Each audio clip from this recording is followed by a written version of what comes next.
தமிழகத்தில் சட்டப்பேரவை தேர்தல் நேற்று முன்தினம் நடந்து முடிந்த நிலையில் உடுமலை சட்டமன்ற தொகுதிக்கு உட்பட்ட தொண்டாமுத்தூர் பகுதியில் தேர்தல் பணியில் ஈடுபட்டிருந்த அதிமுக விவசாய அணி துணை செயலாளர் மாரிமுத்துவுக்கும் அதே பகுதியைச் சேர்ந்த திமுக தெற்கு ஒன்றிய செயலாளர் கதிர்வேலுக்கும் தகராறு ஏற்பட்டதாக தெரிகிறது.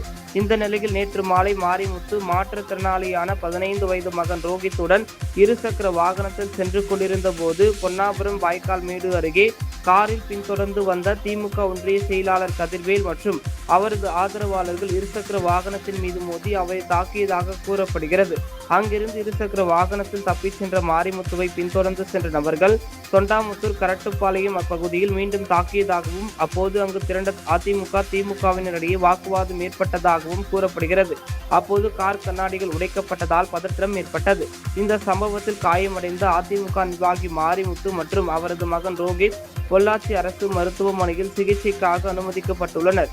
காயமடைந்தவர்களை உடுமலை சட்டமன்ற தொகுதி உறுப்பினர் ராதாகிருஷ்ணன் மற்றும் பொள்ளாச்சி நகர செயலாளர் கிருஷ்ணகுமார் நேரில் சந்தித்து ஆறுதல் கூறினார்.